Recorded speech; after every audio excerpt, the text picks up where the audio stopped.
Hello everyone, welcome to the Where to Work podcast. You're with your host, Julian Leahy. Today I'm joined by the fantastic Isaac Mashman. Welcome, Isaac. Over there in Little Rock. Pleasure to be here. Little Rock, Arkansas. Is that right? Yes. Currently living in Little Rock, Arkansas. Okay, and we're going to play a game of Who Wants to Be a Millionaire. Now, the key to this, Isaac, is to make sure that you use all of your lifelines. And if you're unsure, is to not blurt out an answer. That's just my little tip for you. And let's make sure that that's looking better. Just fixing up the screen. Absolute professional outfit this. All right, there we go. All right, we're in business. All right, the first question for Isaac. A popular game on many college campuses, and Isaac was a champion at this game, beer pong, is typically played with a ball from what sport? Cricket, table tennis, football, or basketball? Well, I know the answer, but my American brain is not saying table tennis. I'm saying ping pong, but it's B. It is B. Let's lock it in. Have a look. Well done. Nice and easy to start off with. Next question. A popular coffee drink, a macchiato, is traditionally an espresso with what topping? Caramel syrup, whipped cream, milk foam, or chocolate sprinkles? Do you have any idea? This could be tricky because actually macchiatos are different in different countries. Well, that's the thing. And as an avid coffee addict, I feel like if I get this wrong, I just need to retire and probably move to Australia and just live in the ton. Live in the outback, Cobber. Yeah. Which one are you leaning towards? I'm going to say milk foam, because on top of the milk foam, then you put the whipped cream or you put the chocolate sprinkles, whatever you want. So I'm going to lock in C. I like the confidence. That's a good sign. Let's reveal. That's correct. Very good. A pink monster with a voice like Boris Karloff is the mascot of what popular breakfast cereal? Count Chocula, Lucky Charms, Cap'n Crunch, or Frankenberry? Now, this may be a discontinued cereal. Have you ever heard of anything like this with a pink monster? Yes, and I'm doing process of elimination. Obviously, it's not Lucky Charms or Captain Crunch. Chocola's chocolate. I don't think that would make sense to have a pink monster. So I would say D, Frankenberry. Let's lock it in.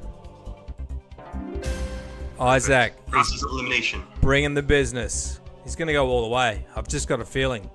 A popular breed of poultry, Cornish hen, takes its name from a region of what country? Portugal, France, Spain, or England?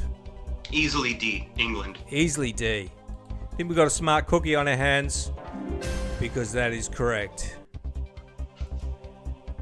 Next one. A popular brunch cocktail, the Bellini, is typically made by mixing champagne with what pureed fruit?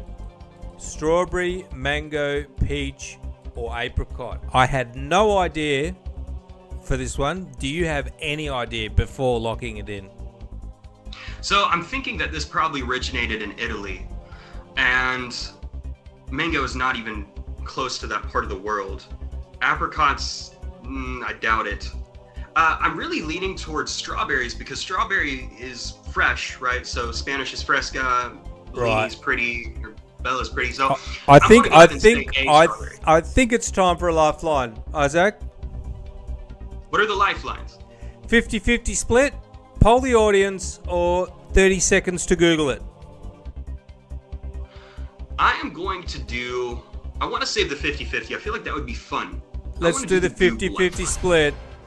Okay, now I'll just say what we've got left. We've got peach and mango left, and you did say that you were confident that mango was wrong. And I'm still confident mango's wrong. All right, let's lock in C. Agree? Agreed. Peach is correct. Well done. At the first safe level of $1,000 in pretend money. Continuing on. Isaac's going to go all the way, I just know. A popular Mexican treat, Apaleta is a what? Now, you're from Miami, or you're from Florida, I'm from Florida. but not Miami. No. Beautiful city. Love the city. Did you have Not many from there. many Latinos in that part of Florida?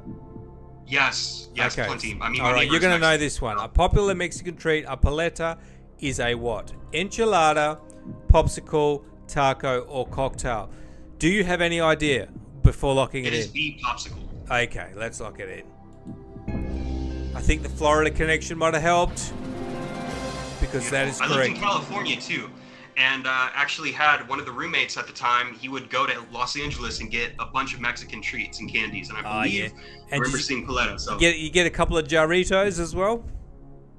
a couple what? Jaritos?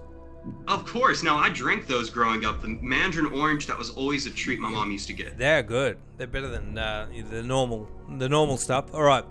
A all the popular maker of parenting accessories, the BabyBjorn company is headquartered in what country?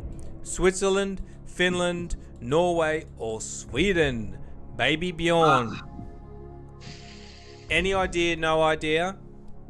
Which way are you leaning? It's not Switzerland. I know that for a fact, and it's unlikely to be Finland. So because it says Bjorn, Bjorn is Nordic. Normally you think Norway. I'm torn because there are also Vikings, historically speaking, that were in Sweden. I'm a major nerd. I'm going to go with C, Norway, and lock that in and not do my lifeline. You're not going to do your lifeline. You're going to do Norway? Okay.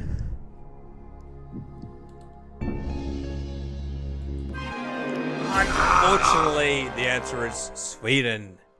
That was the other choice. It was the other choice. But sometimes you just got to go big or go home, don't you, Isaac? Well, that's a whole part of entrepreneurship. Sometimes you have to take calculated risks, and that one. Failing forward. All right, now let's talk about what you're doing, Isaac. So you're into marketing and branding and lots of other things. Actually, or do you want to start on your book or the process that led you up to writing your book?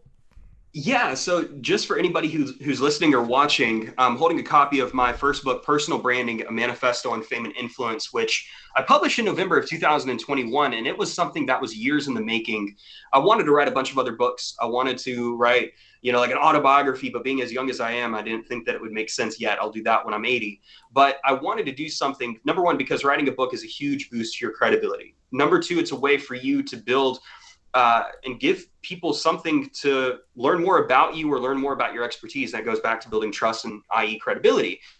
And I decided on the subject of personal branding really because, well, that was my business. And so it just made sense. And I knew that I could, if I started there, I could obviously do other books in the future. And so the book is rather short. It's 55 pages, but the premise of it is to basically explain the what and why of personal branding. What is your personal brand? And then why is it important to build it? And there are a lot of misconceptions online with the rise of internet. People think that their personal brand is only limited to Instagram or only limited to LinkedIn or only limited to Twitter and social media and the internet. But actually, you've been building your personal brand since before you were born.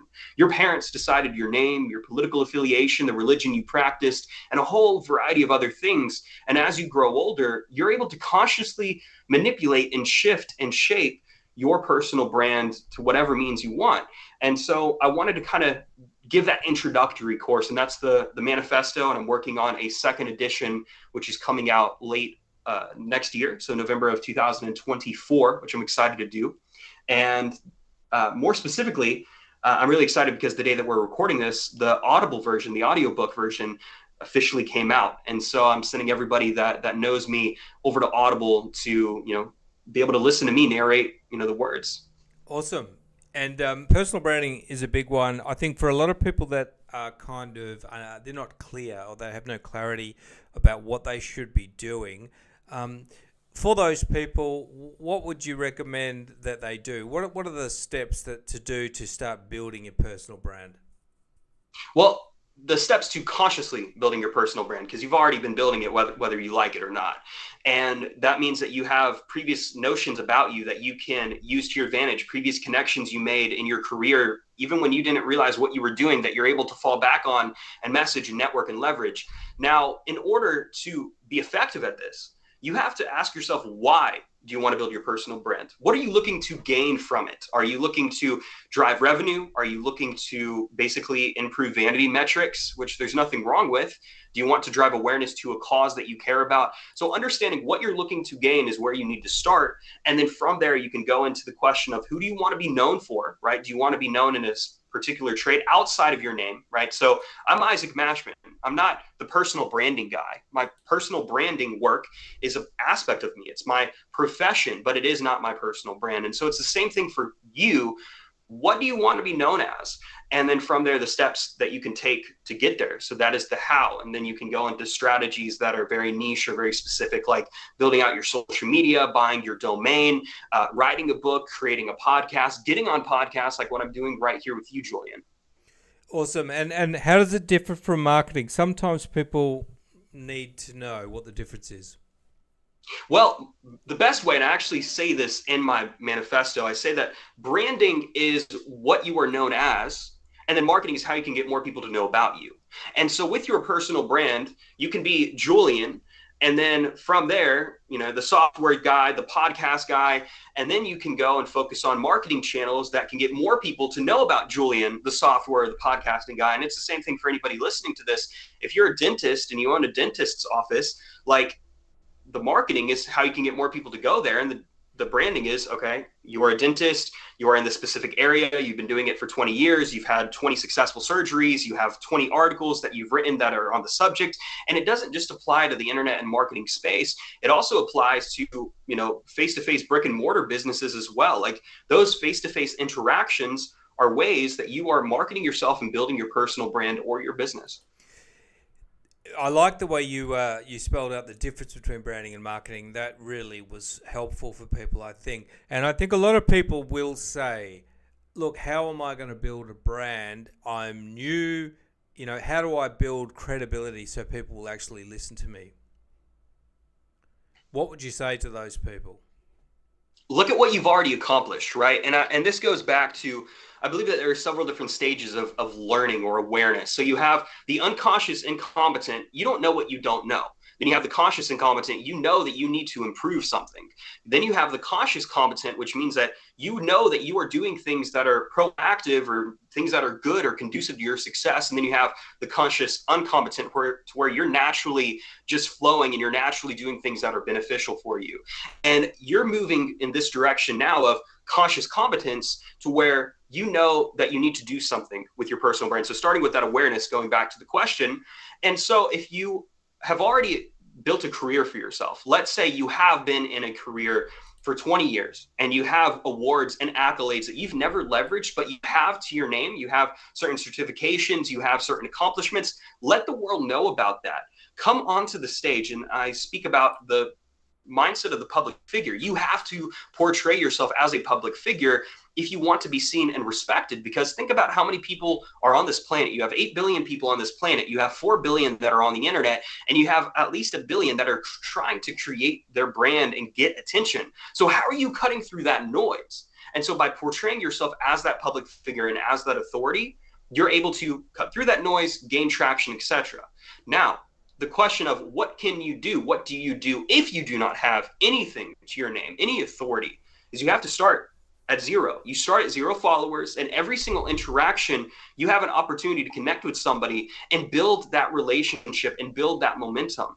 I have a strategy called the Power of 3, which basically breaks down how you can build your personal brand very early on with no money and very little effort. And it starts with networking and connecting with 3 new people every single day.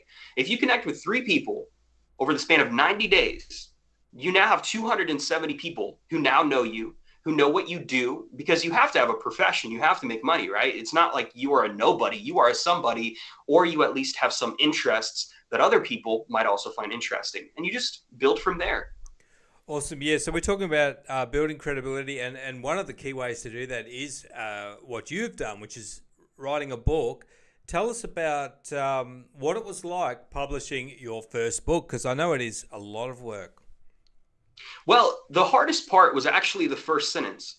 I had a bunch of ideas, like I mentioned, and then other than that, I came up with the title. But then I have the title, I have the idea in my mind, but how do I get what I'm thinking onto pages on a book. And one day I was walking, and it was a time that I was least expecting it. And this is true to success. I mean, there are plenty of people online like Jim Quick that talk about how your best ideas come when you're the most relaxed and you're the most comfortable. And I was out walking, and I had the idea for, what if there was something so powerful? And I was like, that is the start. And as soon as I had that first sentence, I then started to let the information flow. And I had about a page and a half done. And then I sat for about a month and a half and didn't do anything. And I just kept going and building. And then obviously I'm self-published. I published through my public relations firm specifically, if you were to go on Google. But being somebody who's self-publishing my book, I had to understand distribution. I had to understand what an ISBN number is. And this goes to anybody that might want to write a book in the future. You have to think about not only the manuscript you're providing and what you're actually, portraying and what you're writing down. You want to make sure it's quality.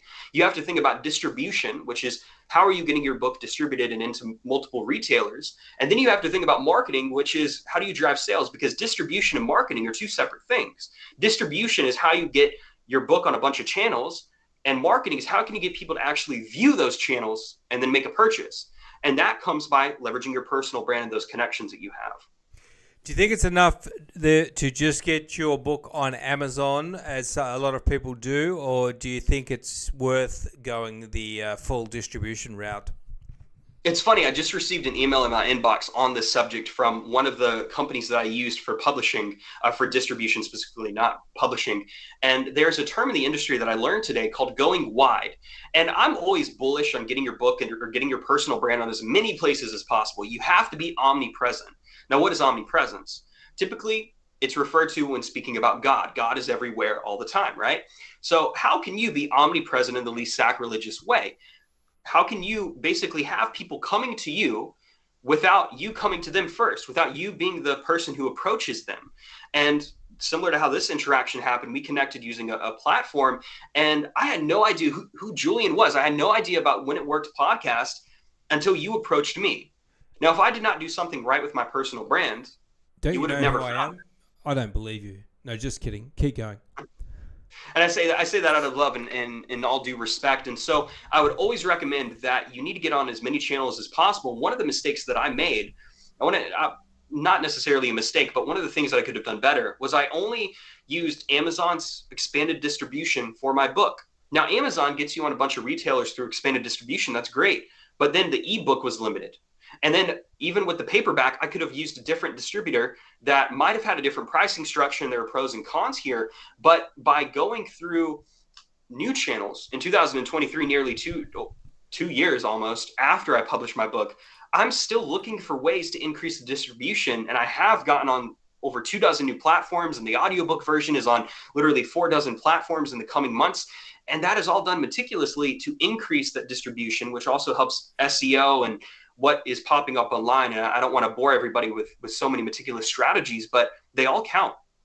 Absolutely. And the other thing, getting that book out there for sure. And also, it just helps you with, how do you use it? Do you use it, to drive traffic to lead pages or anything like that? Well, number one, I use it as an introduction. So if I'm out and about and I have a copy of my book with me, it costs me $2 to buy the author copy. I might as well hand it out as my business card. That's great. Being able to walk in the airport and say like, hey, this is my book, this is my picture kind of thing. Now, obviously my picture is not in the back of this edition, but other than that, I use my book as the way to expand the awareness on what I do. Because like I said, there's a lot of misconceptions about personal branding specifically. And my public relations firm is my primary focus. It's my vehicle to other business endeavors and other, ventures that I'll be doing over the following days, months, and years in my life. But I use that to create the awareness of my perspective on personal branding and how I view it. It's more of a philosophy, less than and I say more of a philosophy because I go into the idea that personal branding has been around since the beginning of time. You think about Adam and Eve, right? The story of Adam and Eve. Guess what? Adam had a personal brand. Eve had a personal brand. And that's why I call it a philosophy. And so by showing people the right way and showing people that, hey, this is what it actually is. It's not just your social media profile. I use it as a lead for my business. Number one, for my public relations firm, for my clients. I require my clients to read my manifesto before I even go into the first consultation with them. Because if they don't understand the basics, how can I get into the advanced stuff and the strategies, which can become very time consuming? Awesome. Now, you did touch on public relations. So tell us about Mashman Ventures. Well, Mashman Ventures is a public relations firm, and public relations firms basically manage the relationship with the public. That is what the industry is. And there are a bunch of different methods. And, I say the PR is a massive umbrella. You have from writing press releases to crisis management. And where Mashman Ventures comes in is we work with people to build out their personal brand, to create, maintain, and scale unrivaled personal brands. It's what we say. And so we've had the opportunity of working with executives, musicians, actors, models, a whole variety of other industries to basically fine tune their personal brands online, and also share with them strategies that they can leverage offline, such as local networking events or speaking engagements and all of those kinds of things, to build out their personal brand and be able to be perceived as that public figure that they desire to be.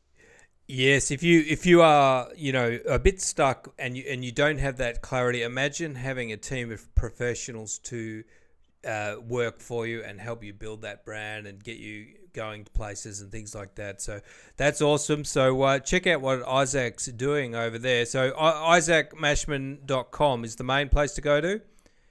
That is my personal website, and then my company website is currently undergoing some maintenance and getting a revamp. But once that is up and going, it is mashmanventures.com. All right, and hold up the book so we can get the title of it and check that out. Here we go. And Julian, I just want to say thank you for having me on today. It's been a pleasure. No worries. Thank you for coming on. You had some great content and were a very good guest. Thanks to everyone for listening and watching, and I'll see you very soon on another episode. Bye.